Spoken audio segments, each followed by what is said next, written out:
Hey everybody, it's me, Eric Stalter, and I want to share a little bit with you from Frederick Douglass's autobiography, Narrative of the Life of Frederick Douglass, an American Slave. And it goes like this, quote, "Slaves competing for an office of errand runner at Colonel Lloyd's Great House Farm sought as diligently to please their overseers as the office seekers in the political parties seek to please and deceive the people. The same traits of character might be seen in Colonel Lloyd's slaves as are seen in the slaves of the political parties." End quote. And that was written in 1845, you guys, and still holds true today. I've always connected with the Republican value set, and I still very much do today.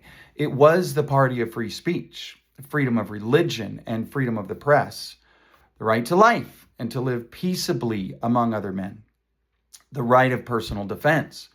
It was the party of abolition, of personal responsibility, of America first, and more. But unfortunately, that's no longer the case. What I've learned as I peel back the layers is that many in the elected class that call themselves Republican or Democrat, they're just two wings of the same establishment bird, and they couldn't care less about the values they profess.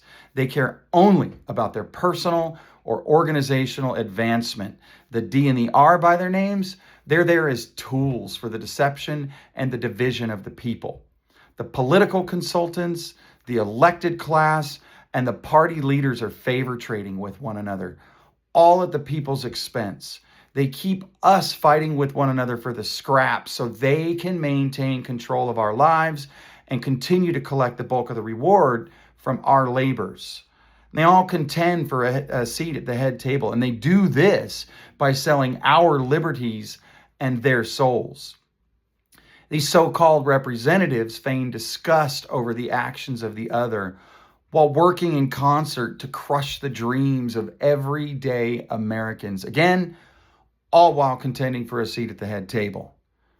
We are deeply divided as a nation, and our children will suffer worse if we continue to allow the corrupt to speak on our behalf and rule over the resources that we work for. The parties had their shot. It's the people's turn.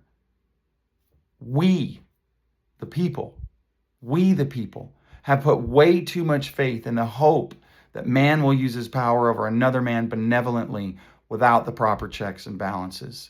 That's why our Constitution was drafted, to keep government from doing exactly what they are currently doing to the soul of America and her people.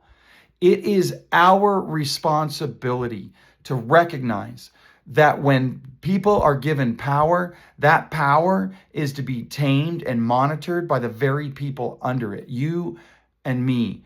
Otherwise, we lose.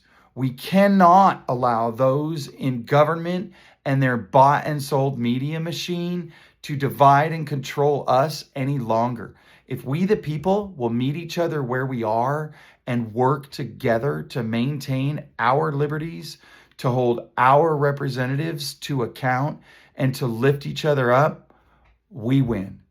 Thank you. Have a great day.